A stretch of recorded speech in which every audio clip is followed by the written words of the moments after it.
Hola, ¿qué tal? Sean todos bienvenidos a una emisión más de Simi Chat. El día de hoy me está acompañando el licenciado Gustavo Ramírez, quien también es colaborador del Centro Nacional de Diagnóstico para Enfermedades Emocionales. Y bueno, antes que otra cosa, hola Gus. Hola, hola, ¿cómo estás, Ami? Buenas tardes. Pues muchísimas gracias, qué bueno que estás aquí con nosotros. El día de hoy estás colaborando con este programa porque vamos a hablar acerca de sexología forense, que la mayoría es como, ¿what? ¿De qué se trata? ¿Qué es esto? Sí, Y para eso nos vas a ayudar a lo largo del programa. Lo que vamos a ver es evidentemente qué es esto, qué compete, cómo se aplica acá en México, qué no, de dónde viene, etcétera, etcétera. Y bueno, si ustedes tienen dudas, preguntas y demás, pueden hacerlo aquí abajito de nosotros, en la parte de Facebook. Y si no, también pueden hablar aquí al teléfono que está apareciendo en pantalla, es el 800-911-6666 y la opción es la número 3. Ahí también brindamos orientación psicológica gratuita, estamos 24 horas y estamos todo el año, ¿cierto? así es. Para servirles el día que gusten, a la hora que gusten, las 24 horas de servicio en el SIMI, bueno, de parte de la línea de SIMI en la opción número 3. Exactamente. También ahí en Simitel, de hecho, si marcan nada más el 800-911-6666, van a escuchar el menú y van a darse cuenta que también no solamente está la parte de psicología, sino también es la parte médica y de nutricionistas. Es decir, que no hay pretexto, sí hay muy buena atención y, bueno, en el caso de nosotros es 24 horas. Bueno, Gustavo, pues vamos a hablar un poquito ya directamente acerca del tema, porque nosotros pusimos en redes sociales, en nuestras redes, que si tenían alguna idea de lo que trataba la sexología forense y la mayoría de las personas pusieron no tengo idea y alguien, René puso ¿cómo se llama? Como pregunta más bien, si hablaba de la necrofilia. Entonces, yo creo que más o menos se tiene una idea, pero me gustaría que tú nos dijeras qué es y de dónde viene esta parte o esta rama, sexología forense. Claro que sí. Bueno, antes que nada, gracias por la invitación. Creo que son temas que son muy fascinantes o la gente los llega a escuchar por ahí. Y de hecho, yo he escuchado muchos jóvenes que quieren estudiar las áreas forenses por ya sea una especialización, porque a veces son médicos y quieren dedicarse a la medicina forense, porque son psicólogos, quieren ser psicólogos Ujú. forenses, etcétera, etcétera. Y pues aquí cabe destacar que el área forense viene desde la parte de el área jurídica, ¿no? Entonces, el nombre de sexología propiamente viene desde la parte de, bueno, etimológicamente es el sexo, ¿no? El estudio del sexo, así de sencillo, ¿no? Desde la etimología, pero al tener el apellido forense implica que es el estudio de la sexualidad o el sexo que tiene que ver con las áreas legales, ¿no? Entonces, muchas personas, o no personas, más bien, en el área científica se conoce la sexología forense como un área o una parte, una rama de la medicina forense. Ujú. Entonces, más que si es de la medicina, si no es de la medicina o quién la estudia, debemos de identificar que la sexología forense se encarga del estudio de los aspectos psicológicos, fisiológicos, médicos, incluso sociológicos de las conductas sexuales, ¿no? Pero al ser forense, implica todas aquellas conductas sexuales, perdón, que estén tipificadas en un ordenamiento legal. Por ejemplo, no sé, la violación, todo lo que tiene que ver con los delitos contra la libertad sexual, que, bueno, nuestro ordenamiento, al menos en México, vemos lo que es la violación, el estupro, el acoso sexual, el abuso sexual incluso, la violación equiparada, abuso sexual infantil, todos esos delitos que tienen que ver con la transgresión a la libertad sexual y que conllevan una afectación psicológica, médica, biológica, fisiológica, es lo que estudia la sexología forense. Entonces yo no diría si es solamente o propiamente un área de la medicina, sino que es una disciplina, una rama que se encarga de diferentes estudios y que de hecho, pues obviamente los médicos intervienen en su área. Ahorita ya hablamos un poquitito de lo que ellos hacen en esa labor. muy importante, pero también, bueno, evidentemente yo psicólogo, pues intervengo en otras áreas que tienen que ver con más el aspecto del daño, la afectación en este tipo de delitos. Ujú. Ok, ¿y cómo le hace un psicólogo forense? ¿Cómo interviene? Porque, eh, pues quizá es como la duda de cuál es el quehacer de un, no sé si se les puede llamar sexólogo forense o psicólogo forense. Sí, mira, vamos a decirlo de la siguiente manera. El psicólogo forense es como el papá, ¿no? Digamos, o sea, el papá en cuanto a las Ujú, áreas de la valoración en el aspecto psicológico y conductual. La sexología forense es como un hijito, ¿no? Es como la parte, ujú, una parte que se encarga del estudio de todas las afectaciones en la esfera sexual.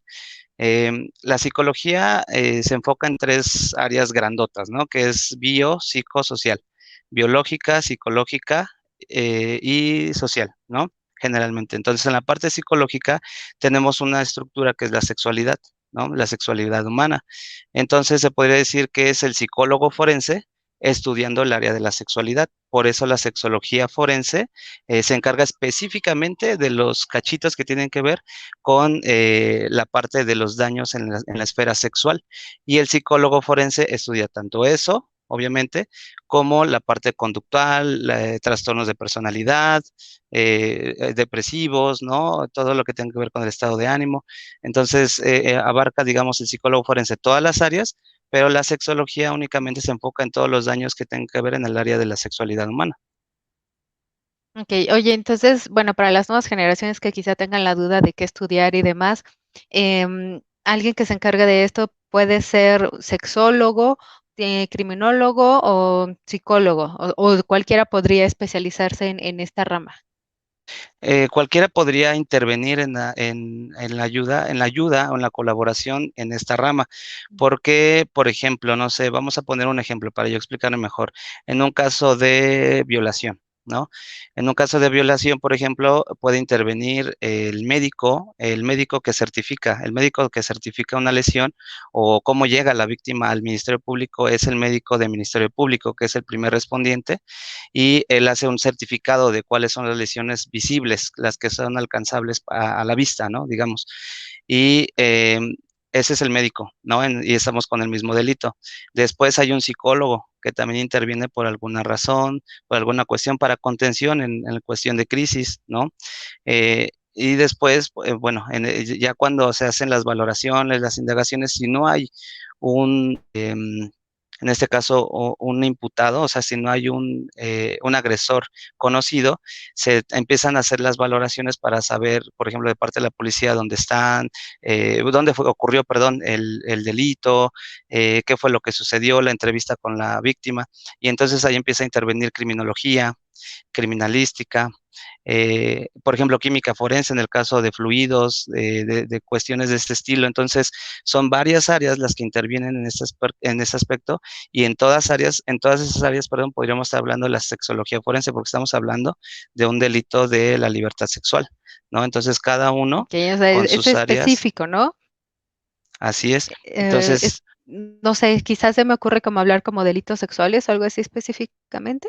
sí, sí, sí, sí. Delitos sexuales específicamente Mm, no vamos a hablar de robos o a menos que tenga una ok. connotación lasciva, ¿no? O bueno, sexual.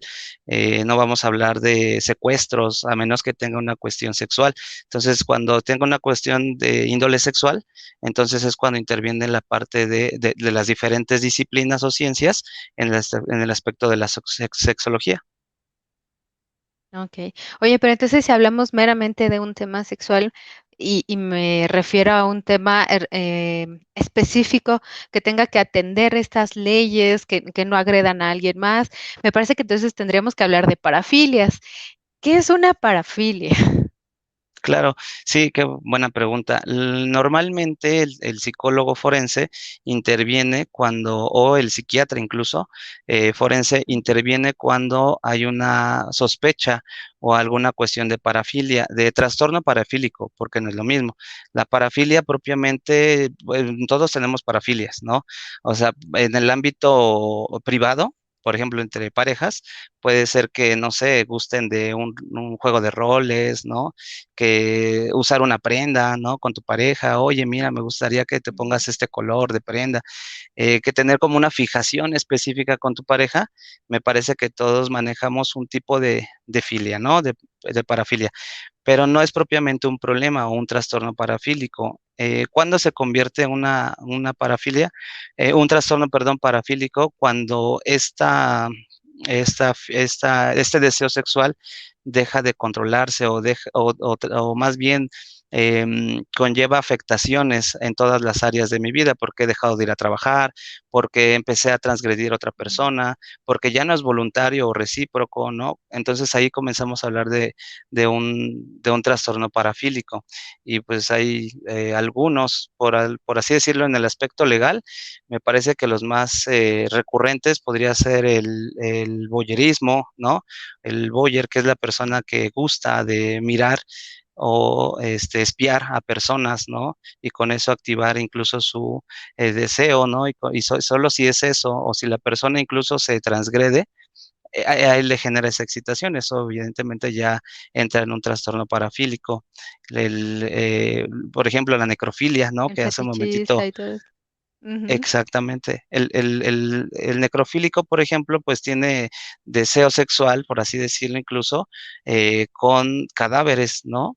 Pero incluso hasta dependiendo, hay personas, bueno, han existido incluso en la historia personas que se ha identificado que lo han hecho a partir de ciertos niveles de putrefacción del cadáver, ¿no? O sea, hasta eligen en qué momento tiene que estar el cadáver para elegirlo. Y esas personas pues eligen incluso este tipo de trabajos, tratan de adaptarse a este tipo de cosas, porque incluso pues no es como que cualquiera pueda buscar un cadáver y tener ahí, ¿no? Como que se van abriendo paso, digamos, dependiendo de la fijación que tenga cada persona. Ujú. Claro. Oye, y tengo una duda porque dentro de las parafilias, o más bien lo que mencionabas de trastornos parafílicos, em, todavía están catalogadas las personas con travestismo. ¿Cómo podría entrar esta categoría, perdón, como el trastorno, si hablamos en cuanto a agresión o leyes, todo esto? ¿Cómo es que entra ya en este estereotipo, por así decirlo? Claro, hablamos, bueno, de que las parafilias comienzan a ser un problema, digamos, por así decirlo, en algún momento en el que ya empezamos a transgredir incluso la decisión de una persona o que ya no es recíproco. Entonces, en el caso del travestismo, por ejemplo, tendría que ver con tú, el gustar, obviamente, de travestirte y con esa acción poder agredir a alguien más. O sea, puede serlo, y de hecho generalmente es al revés. Cuando tú te travestes, cuando tú gustas de ese tipo de actividades o ese es tu deseo, generalmente no se respeta al revés, ¿no? La gente te agrede, la gente te violenta y demás. Pero entonces, si lo vemos desde el otro lado, puede ser que la persona que se traviste puede ser quien empiece a agredir, quien empiece a obligar a otra persona a que lo realice, a que lo haga, o incluso esa misma acción comienza a ser destructiva porque, no sé, si en el trabajo no te dejan ir travestido, por ejemplo, comenzarlo a hacer y perder tu trabajo, ¿no? Comenzar Ujú. a agredir a otras personas porque no lo hacen, comienza a ser un problema entonces, porque como tal el travestismo no va a ser jamás un problema, sino cuando empieza a intervenir en otros aspectos como violencia, como agresiones en caso de que lo hiciera en contra de alguien más. Es decir, cualquier tipo de parafilia, como bien mencionabas, que todos llegamos a tener alguna, tiene el momento en el que transgrede a alguien que hace daño o se hace daño a sí mismo, puede ser entonces ya tomada dentro de la sexología forense como un trastorno parafílico. Tengo la idea más o menos como el sadismo o el BDSM, algo por el estilo, ¿es así? Así es, exactamente. Así, por decirlo en Ujú. poquitas palabras, el trastorno parafílico se puede ya catalogar cuando causa malestar o deterioro. Cuando causa un malestar o deterioro, entonces ya estamos hablando de un trastorno parafílico, o cuando causa daño a alguien. Tú puedes ser libre de usar zapatillas, de pedirle a tu pareja que utilice cierta ropa, ¿no? O cierta posición o alguna cuestión que no transgreda a nadie. Pero si transgrede a alguien y a esa persona ya no lo está disfrutando, pues entonces ya estamos hablando de un problema. Ok, incurriendo ante la ley. Gustavo, vamos a ir un corte brevemente, pero vamos y venimos con más dudas sobre sexología forense, perdón. Vamos y Sí, venimos. gracias.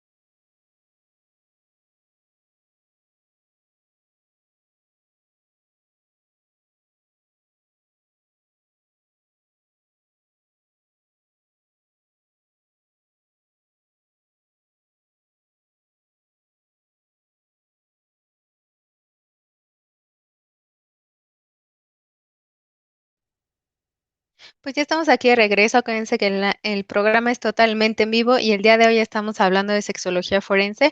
Para eso, el psicólogo Gustavo Ramírez nos está haciendo el favor de ampliarnos toda esta información, de quitarnos todas las dudas e incluso, pues bueno, también de darnos quizás hasta ganas de estudiar un poquito de esto. La gente que muchas veces nos ha preguntado también en redes sociales. De hecho, Gustavo, te voy a leer algo que nos dicen que Ujú. están realmente interesadas en estos temas que son nuevos. Alguien nos dice, wow, hay un link para esto. Muchísimas gracias por este tipo de información y estos temas nuevos. Eso no lo habíamos visto y claro es que casi no tocamos este tipo de temas y me parece impresionante que la gente se muestre interesada.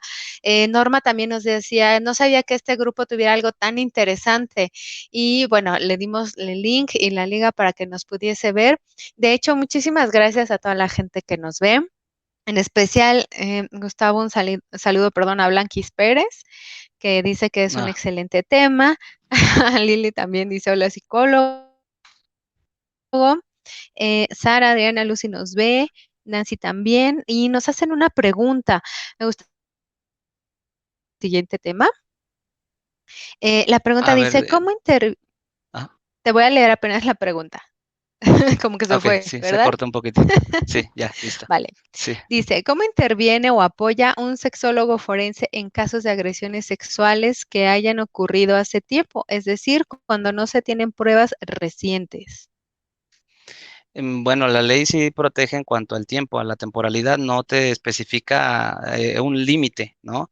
Pero evidentemente la evolución de los síntomas son distintos y pues interviene el psicólogo forense en el área de la sexología con entrevistas clínicas, pruebas. Y pues entrevistas incluso hasta de la familia, incluso documentales de lo que estuvo pasando en aquel momento de la agresión. Pongo un ejemplo, la persona que fue agredida, no sé, en la adolescencia y estaba en la preparatoria y entonces a los 35 años dice, quiero denunciar porque esta persona incluso se sigue conviviendo con él o con ella. Entonces, si nos remontamos a aquel entonces, podemos ver cómo hay un deterioro académico o un cambio de domicilio. Entonces, todas esas probatorias, digamos, se pueden utilizar en el futuro y el psicólogo forense en el área de sexología puede investigar, indagar sobre todo síntomas a largo plazo, ¿no? Como la depresión, aspectos de trastornos del sueño, ¿no? Que son a veces incluso trastornos de personalidad, que son resultantes a veces de agresiones de ese estilo en la adolescencia y pues nosotros intervenimos con una valoración, pero todo eso tiene que ser a petición de un abogado, de un juez, por eso lo importante primero sería denunciar. Ok. Hablando de esto de trastornos de personalidad, me parece que tiene mucho que ver también no solamente con la persona que resulta víctima, sino la persona que tiene este tipo de trastornos. Pueden coexistir entonces, pues más allá de uno, ¿no? Me imagino que trastorno de personalidad límite, por ejemplo, con también algún trastorno parafílico. Sí, así es, ¿Es pueden posible? coexistir, Ajá. así es. Pueden coexistir, pueden haber comorbilidad, se llama, para la gente que no sabe qué es comorbilidad. La comorbilidad es la aparición de un trastorno de uno, de dos o más trastornos, perdón, en conjunto en el mismo momento en una persona. Por ejemplo, puede ser una persona que tenga una parafilia, un trastorno parafílico, como, no sé, la necrofilia y aparte puede ser psicópata, ¿no? O puede tener, no sé, sadismo, ¿no? Y entonces a la vez tener trastorno de personalidad límite, ¿no? Entonces sí pueden coexistir dos o más, incluso trastornos no solamente de personalidad, sino que como ya dijimos, parafílicos, del estado de ánimo en una persona que generalmente es agresora, ¿no? Entonces sí pueden coexistir. Ujú. Okey, o sea, que entonces tendría que ver también un poco de ahora sí que interviene en la parte de psicología como para ver de dónde viene este actuar, cuáles son sus conductas, sus pensamientos. Me gustaría que nos pudieses hablar, hablando ya de un caso en específico, ¿no? Se me ocurre hablar de abuso sexual, ¿qué se tendría que ver o qué elementos tendría que cumplir, eh, para que sea como notado como tal, como abuso sexual, para la gente que diga, bueno, ¿y cómo podemos saber si esto se trata de un delito o no? Claro, que digo, excelentísima pregunta. ¿Por qué? Porque de alguna manera el abuso sexual es uno de los delitos que en primera instancia, o lo más importante, digamos, es la intervención del psicólogo forense, porque es a veces la prueba única que se tiene para determinar un abuso sexual o no, es la prueba psicológica. Entonces, evidentemente, la sexología forense se va a enfocar específicamente en aquellos daños que tenga que ver en la esfera sexual, pero la valoración completa tiene que ver no solo con la parte sexual, sino con la parte conductual, la parte de la personalidad, etcétera. Entonces, es como un conjunto, ¿no? Lo que estudia el psicólogo forense, pero el abuso sexual por consecuencia no es algo que se pueda determinar por afectaciones físicas. Entonces, si un médico llega y dice, oye, sí, mira, aquí le vi, no sé, una mirada medio volteada porque le vieron lascivamente, no, no es posible, ¿no? Entonces, aquí simplemente el psicólogo es el que tiene que determinar si hay alguna afectación por el enfrentamiento de esta persona a un tipo de abuso o de acoso de parte de ya sea alguna persona en casa o alguien en otro contexto, ¿no? Trabajo y demás. Pero sí, el psicólogo forense es el máximo, digamos, en este tipo de evaluaciones, porque es el único que puede darle un poquito de luz a la existencia de un abuso sexual para que un juez pueda escuchar y determinar si existe o no la comisión de un delito como abuso sexual. Oye, ¿y ahí cómo interviene, por ejemplo, un sexólogo forense? Y ya sea en adultos o ya sea también en niños, porque muchas veces es no me creen, no lo dejo ver, o incluso los adultos no lo llegan a percibir, lo dejan pasar de largo, etcétera. Sí, mira, lo triste más bien primero es entender que el abuso sexual y cuando es infantil generalmente se queda en el secreto, ¿no? En el secreto familiar, dentro del núcleo familiar, porque no se denuncian, porque se atenta contra la unión de una familia, porque generalmente en el abuso sexual infantil es una persona cercana al menor la que genera este tipo de agresiones. Entonces, yo creo que lo importante primero sería que el tutor o el cuidador primario para poder hacer la denuncia y entonces a partir de la denuncia, porque también lamentablemente en México los delitos contra la libertad sexual son de querella. Querella significa que ellos tienen que tener el deseo de denunciar, ¿no? Entonces la autoridad es como tú quieres denunciar, pues adelante, ¿no? Pero si no quieres hacerlo, puedes desistir, adelante. La ley no te obliga porque ve a un niño o a un adulto que fue violentado en la esfera sexual, va a perseguir el delito, no. Aquí es si tú lo quieres. Entonces, primero nos enfrentamos al problema de si la persona lo va a denunciar o el tutor o el familiar. Y luego entonces que la autoridad nos pida la participación para que nosotros podamos hacer una valoración, una indagatoria psicológica y, como ya habíamos dicho, los elementos de sexología que tienen que ver con daños en la esfera sexual, podamos determinarlos y hacer una valoración y utilizarlos en el juicio. Porque evidentemente el dictamen no es la prueba máxima, pero sí podemos nosotros dar una luz, como ya dijimos, para que el juez pueda alcanzar a dimensionar el grado de afectación que tiene una persona que fue víctima de un delito sexual. Ok, entonces quiero entender que la sexología forense no solamente abarca el hecho en sí, sino las secuelas del hecho. Así es, sí, tiene que ver también con las secuelas. Ujú. Ok. Oye, nos preguntan aquí que cómo aplica la y cómo interviene el psicólogo forense en México y cómo lo hace en estos casos. Ok, el psicólogo va a intervenir vamos a decirlo, en varias instancias. La primera es, y esto es por protocolo de intervención en el Ministerio Público. O sea, cuando llega un denunciante en una crisis o en una cuestión, y que déjame decirte aquí algo muy importante, es para mí la persona más importante en la atención primaria, porque tiene que tener las bases necesarias para poder a partir de ahí empoderar a la víctima, porque de hecho desde ahí puede desistir de la denuncia, desde me trataron mal, desde no me sentí acompañado, ¿no? O como papá, ¿no? A mi hijo como que lo dejaron ahí a un lado, o le estuvieron diciendo, dinos la verdad, niño, ¿no? Entonces, o sea, en realidad tiene mucha importancia, crucial importancia, el primer respondiente en el área psicológica.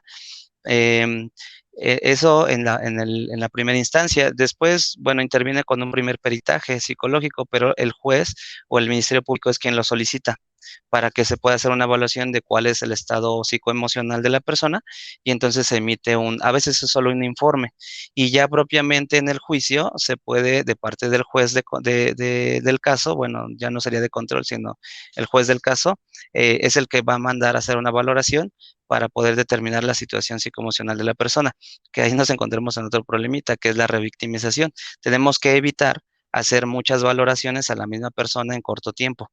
Entonces, a veces solo tenemos que basarnos en el estudio previo que ya se le realizó como psicólogos y que es un reto para partir de ahí y realizar nuestro propio examen, porque a veces tiene que basar con solo una entrevista más, porque si se revictimiza a la persona que se le está entrevistando constantemente en corto tiempo.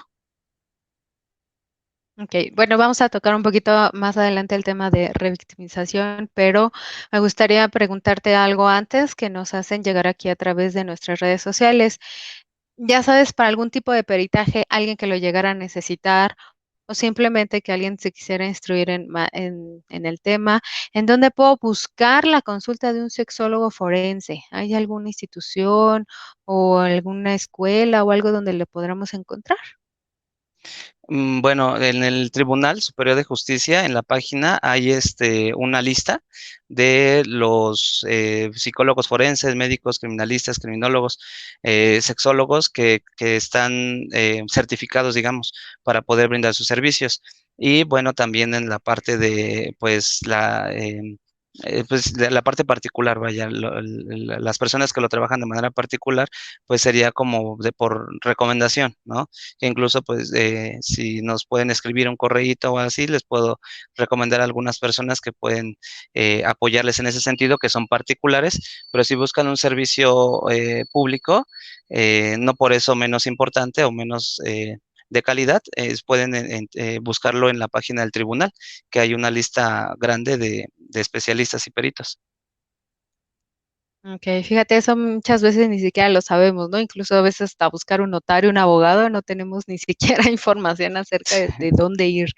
De hecho, va un poquito de la mano con la siguiente pregunta, Gustavo, porque nos dicen, ¿también el sexólogo forense da terapia para las víctimas o solo hace peritajes?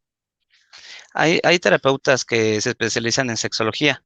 Entonces, recordemos que el apellido forense solo tiene que ver con el tema de ayudar, que su disciplina, su ciencia, su oficio, ayuda en un caso de índole legal. ¿No? Lo que es forense. Existe el cerrajero forense, el, no sé, Fotógrafo. el fotógrafo forense, pero hablando de oficios, cualquier oficio que se les ocurra y le pongan forense, es una persona que va a ayudar en algún caso, ¿no? Pero en este caso hay terapeutas que son sexólogos que se especializaron y que pueden coadyuvar incluso o ayudar más a la investigación en sexología forense y que dan terapia. Entonces no es como que el sexólogo forense de terapia, sino el terapeuta ayudó en la parte de la sexología forense, ¿no? Ok. También hay una pregunta relacionada con los niños y el abuso, pero me gustaría más leértela con tiempo para que podamos responderla, ¿no? Con más Sí, tiempo. Entonces, ¿te parece si vamos a un corte y regresamos? sale. Sí, sí, gracias. Vale, entonces no se nos vayan y compartan. Gracias.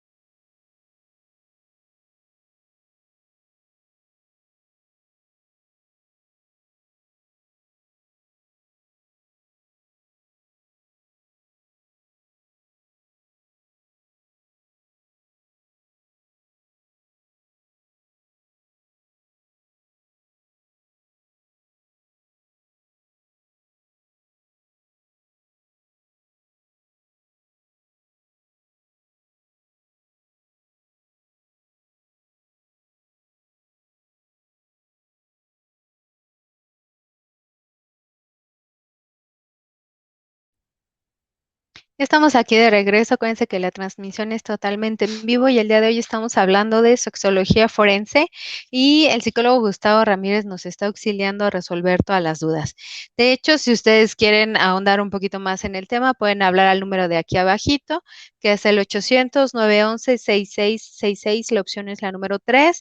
Y también si quieren un poquito de los datos que había mencionado el licenciado Gustavo, nuestro correo es centrodiagnóstico@serfeliz.com.mx, ya sea para los datos o si ustedes requieren también pues de asesoría psicológica que se brinda gratuitamente 24 horas. Gustavo, había Así es. una duda, una pregunta aquí que me gustaría que nos ayudaras a responder, porque dice, y como sexólogo forense, ¿cómo proteger a los niños de un abuso? ¿Cómo identificar a una familia con esas tendencias? Ok, bueno, sí, ahí hablamos un poquito de la parte de psicoeducativa, ¿no? La psicoeducación pues tiene que ver con todas aquellas herramientas o elementos que nosotros a partir de la experiencia podemos aportar a las familias para la cuestión de la prevención, porque es un tema muy complicado, muy, muy extenso y honestamente estamos en pañales en la cuestión de la prevención en el abuso sexual, porque estamos en una cultura, no sé, como una cultura muega, ¿no? Una cultura donde hay un sistema bien establecido y entonces cualquier cosa que atente contra ese sistema, que a su vez da ordenamiento, claro, no, no es que esté mal, em, se piensa, se teme, entonces no vamos a transgredir ese sistema, eso que ya está hecho, entonces conocer algo diferente genera miedo, ¿no? Entonces el abuso sexual necesita pues de educar a los padres, a los cuidadores, a los adultos, incluso a los futuros padres, ¿no? De cómo identificar síntomas a veces en menores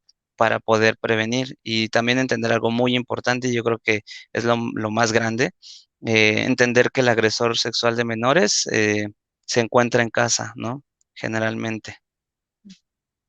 Claro, o sea, que si tienen alguna duda y demás, evidentemente va a espantar, pero es mejor preguntar o investigar y acercarte con alguien que tenga experiencia en el tema, algún especialista, para que puedan por lo menos quitarse la duda, ¿no? Digamos que no vamos a tener 100% de certeza, pero sí vamos a saber por lo menos para dónde va esto y quizás si no resulta algún tipo de abuso sexual o algún otro tipo de circunstancias, pues vemos qué pasa con la persona que lo está mencionando, ¿no?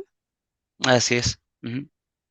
De ahí creo que viene un tema importante, Gustavo, porque muchas veces creo que como es en familia, la mayoría de las veces, ahondando incluso en el tema de abuso sexual, pues la mayoría de las veces se duda en denunciar, se preocupa a alguien en decir, es que qué van a decir, cómo le voy a hacer, y toda esta parte como que se queda un poco de largo, pero creo que hay una importancia de poder pues denunciar este tipo de delitos o de acciones, ¿no? Sí, así es. Me parece que la denuncia es lo más importante. Ahora, la única manera de nosotros saber qué es lo que está pasando y cómo ayudar en casos futuros es con una denuncia o con la participación de una terapia, ¿no? Bueno, yo enlisté 4 puntos importantes por los que podemos nosotros denunciar o por qué es importante. A veces decimos, no, pues la justicia, yo no creo en la justicia, ¿no? Así como a veces me han dicho, yo no creo en los psicólogos, yo no creo, Ujú. estamos basados en creencias, ¿no? Entonces, si decimos esto de no creo en la justicia, evitamos puntos importantes que no estamos identificando. El primer punto sería detener el delito. O sea, la denuncia puede implicar de entrada que se detenga la agresión hacia la persona, ya sea un menor, un adolescente, un adulto. ¿No? La denuncia va a eliminar o detener que siga sucediendo el delito. El segundo punto sería prevenir a otras agresiones. Pues sí, que es salvar a otras víctimas futuras, potenciales, ¿no? Entonces, el que denuncies también implica que puedas ayudar a otra persona que no sea o deje de ser víctima si están simultáneamente siendo víctimas de la misma persona, ¿no? El tercer punto importante sería por el hecho por el derecho del niño o la niña de acceder, o incluso del adulto, claro, de acceder a la justicia, ¿no? O sea, la básica, la máxima. Y el cuarto punto importante es para prevenir mensajes de desesperanza y de complicidad con el agresor, ¿no? A veces si tú no denuncias, que es lo más común, como niño, los niños en ese apego, en ese vínculo que generan con un adulto es por seguridad, porque dan guía, porque un niño que no ve a su papá, a su tío, a su abuelo en un supermercado porque lo perdieron de vista, inmediatamente se pone ansioso, grita, llora, a Mm. veces por el bloqueo voltea a ver dónde está papá, mamá, y solo se perdió un momentito de vista, ¿no? Ahora imaginemos si el niño percibe esa parte de mi mamá no me va a querer, mi papá no me va a querer, ¿no? Mis tíos se van a separar, ¿no? Entonces el niño va a guardar silencio, lo va a guardar en secreto y si el adulto ya se dio cuenta o ya es conocedor del delito y no denuncia, que el mensaje que le está mandando al niño es de desesperanza y de complicidad o de alianza con el agresor, ¿no? Es como, cállate, niño, ¿no? Tú no tienes que decir nada, ¿no? Porque si no, nos vamos a enojar incluso hasta yo, que ya soy tu principal cuidador, contigo. Entonces, evidentemente, esos son las secuelas más grandes que hay hacia futuro. Recuerdo el caso de una persona en la línea que su hija de 15 años se relacionó con un policía de su localidad de 28 años aproximadamente, se embarazó y ella me decía, bueno, ya todo está bien, doctor. Y le decía, ¿cómo todo está bien? Me dice, lo que pasa es que ya me está pasando una quincena, un pago quincenal. El policía porque se tiene que hacer cargo del niño, ¿no? Dice, es el papá del niño. Y entonces yo trabajando un poco esta parte le hablaba sobre la importancia de tener agresores, de que pues su hija tiene que tener un poquito de esperanza, un poquito hacia el futuro, porque ella solo estaba en la ilusión y la fantasía de una relación de pareja, que ese es un delito que se llama estupro, ¿no? Relacionarte con un menor de entre 12 y 18 años con engaños, ¿no? Con promesas. Entonces, ese tipo de delitos son muy característicos porque la víctima no lo quiere denunciar, ¿no? La víctima está enamorada, pero entonces aquí hay un delito evidentemente y si los papás no están ayudando, y a veces en este caso que les compartía colabora, se vuelve muy complicado, ¿no? Poder hacer algo para ayudar al menor que es agredido. Claro, ¿no? Es mucha desinformación o muchas veces es como solamente, pues fijarse en solamente lo primordial, que en este caso era el dinero, y pasamos de largo, pues el bienestar total y común de la persona, en este caso víctima. Me gustaría también que nos hablaras en 2 minutitos, Gustavo, esta parte contraria, que es el agresor, el victimario, porque muchas veces vemos en las noticias o algo así de fulanito, fue arrestado por tal caso, quizá como decías, necrofilia o pedofilia, pero qué tan justificable, lo voy a poner así, es que alguien con un trastorno o lo que nos mencionabas, ya sea de personalidad o ya sea también de las parafilias, pudiese justificar esta acción en la parte mental, de que pues es que no lo puedo controlar o no lo puedo manipular a mi antojo porque es algo que no tengo control. Sí, pues fíjate que al menos, y eso yo lo veo bien, la ley en México no exime ni atenúa las penas con un trastorno parafílico. La responsabilidad es la misma, incluso es peor porque hay agravantes en el Código Penal que tienen que ver con el honor, con la violencia, con la coacción, o sea, con temas que agravan incluso la comisión del delito. Entonces, no se va a eximir o no se va a justificar ningún acto por no poder controlar como tal.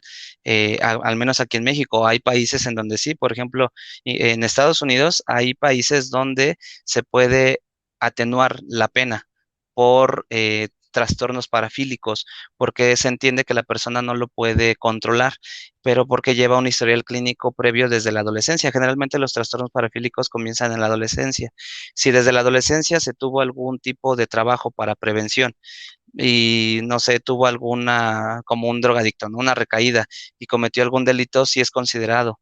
Pero bueno, aquí en México no se exime o se atenúa, pero sí puede ser el tratamiento una manera de disminuir pena o incluso de penalizar a la persona.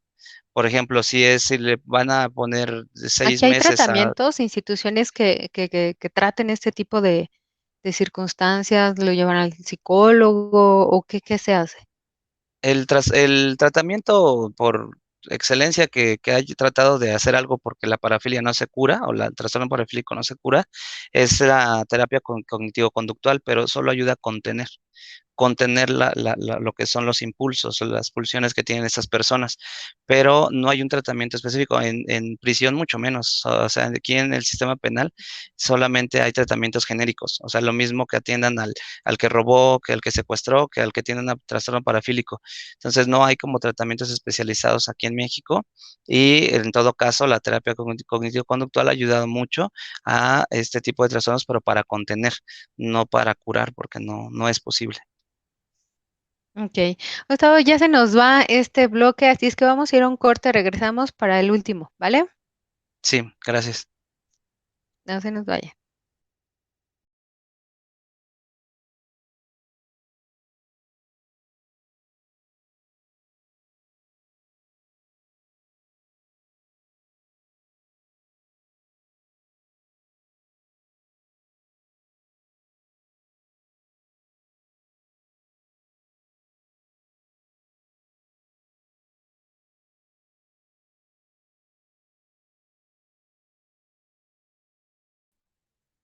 Estamos aquí de vuelta. El día de hoy estamos hablando de sexología forense y el psicólogo Gustavo Ramírez nos está ayudando a aclarar todas las dudas que llegamos a tener.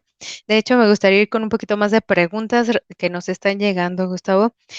Una de Ok. ellas nos dice que si el tema de sexología forense tiene que ver con lo que pasa en las redes sociales, como exponer fotos de alguien.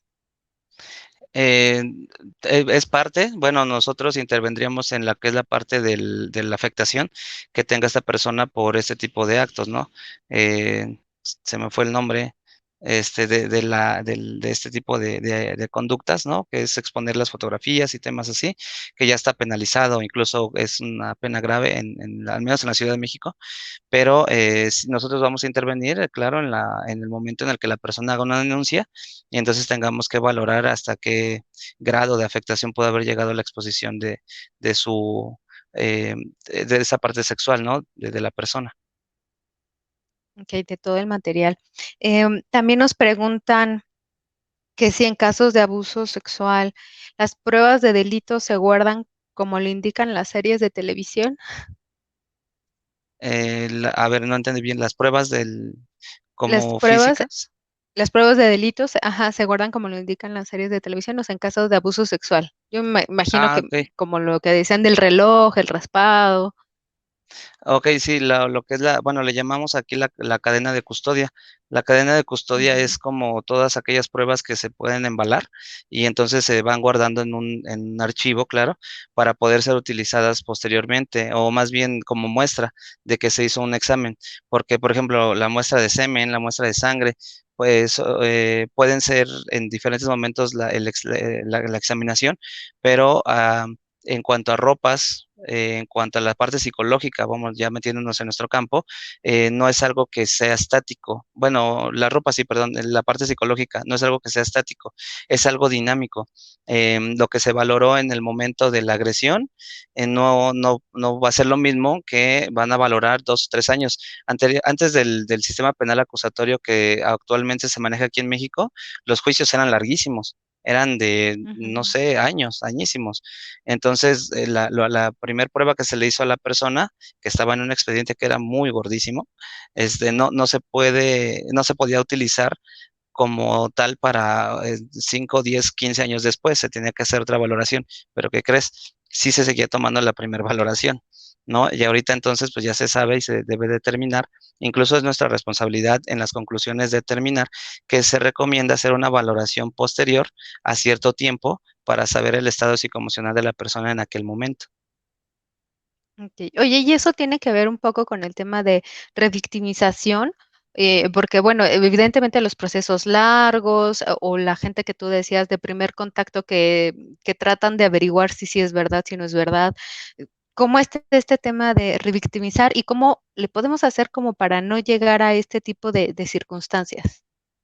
Claro, hablábamos de revictimizar versus redignificar, ¿no? Porque la persona Mm, tiene que recuperar incluso ese sentido que tiene de importancia, de valorizarse, de valorización, ¿no? Entonces, la revictimización tiene que ver con todos estos síntomas que aparecen en la persona por el enfrentamiento a un proceso judicial que por sí mismos generan ansiedad, angustia, presión, incluso dudas de que incluso hay personas que llegan a dudar de si el delito sucedió cuando generó mucho estrés en la persona, ¿no? Entonces, hay jueces o hay abogados que incluso llegan a dudar porque la persona está actuando normal, ¿no? Hay por ahí una película en Netflix que tiene que ver con un caso así de una chica que mm, llega a un juicio y la gente no le cree porque está actuando muy normal, ¿no? Y dicen, ¿será cierto? ¿No? Incluso los jueces dudan de ella, pero es justamente por esa despersonalización. Ellos es como un mecanismo de defensa que utilizan en ese momento para no sentir esa angustia o esa ansiedad, porque es lo único que les contiene. Pero la revictimización se tiene que trabajar a partir de lo que preparamos. Hay un área que es en derechos humanos, derechos de la infancia, una oficina de la Defensoría de los Derechos de la Infancia, que tiene específicamente psicólogos que están preparados valga la redundancia, preparar a los niños a, a enfrentar ese tipo de procesos con maquetas, con juegos, incluso mm, se llegan a hacer maquetas del juzgado, ¿no? Y mira, tú vas a entrar por este lugar y esta persona es un juez, se llama juez porque es quien te va a ayudar, ¿no? A este proceso. Él es el MP es la personita que, ¿no? Nos va a ayudar porque nos van a proteger, o sea, todo ese tipo de trabajo se tiene que hacer con un menor para prepararlo y evitar justamente esa revictimización. Los adaptan en el lugar y demás. Y, si e incluso la diligencia se lleva a cabo en un lugar que sea abierto, que esté ambientado con cuestiones a lo mejor infantiles, ¿no? Que no sea muy crudo, muy duro, como antes que estaban solo una máquina de escribir, el bonchezote de mm. hojas y ahora sí dime niño, ¿qué pasó? ¿No? Claro, claro. De la última pregunta nos dicen, ¿por qué cuesta tanto trabajo probar algún tipo de violación o abuso en México? Pues yo creo que tiene que ver con la evolución del trabajo probatorio, ¿no? Porque, por ejemplo, en violación, Ujú. lo importante es el examen por el exámenes del IMEN, ¿no? Por cuestiones de ropas, incluso, por la parte química, ¿no? El semen, sangre, etcétera. Incluso hasta las lesiones físicas, que es ahí donde entra el médico forense en la parte de la sexología con lesión, mecánica de lesiones, ¿no? Que son los moretones o las equimosis, lo que son hematomas, ¿no? Desgarres, etcétera. Entonces, todo eso pues implica que algo sucedió, ¿no? Son lo que son síntomas o más bien rasgos físicos de la comisión de un delito de violación y el aspecto psicológico pues ya va a ayudar a cuál es la afectación a nivel psicoemocional, pero yo creo que tiene que ver con si se hacen o no este tipo de evaluaciones, cómo se hacen o en qué momento, porque hay víctimas de violación que llegan ya cuando se asearon, cuando se bañaron o 2 semanas después, ¿no? Entonces, más bien tiene que ver con denunciar tal vez en el momento adecuado y que claro, que la participación de las autoridades sea adecuada. Ok. Pues ya se nos acaba el tiempo, o sea, en un minuto, no sé si nos pudieses hacer una síntesis de sexología forense y algo más que nos quisieras compartir. Claro, digo así en resumen, recordemos que todo lo que tiene que ver con forense es, su apellido forense implica la ayuda hacia un aspecto legal o todo lo que tenga que ver con la ley.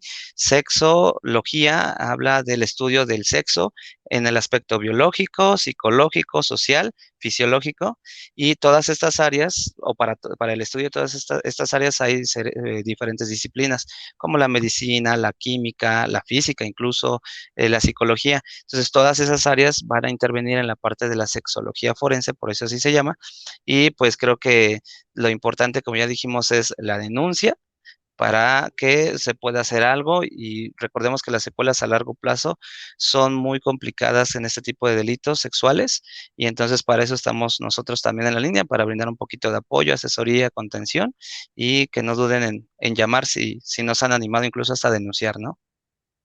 Claro, claro, y también contar con que hay instituciones que seriamente tocan este tema en específico. Pues Gustavo, muchísimas gracias por habernos acompañado, y muchísimas gracias a todos los que nos vieron y pues nos vemos a la próxima. Pues muchas gracias. Sí, muchas gracias a todos. Bye. Bye.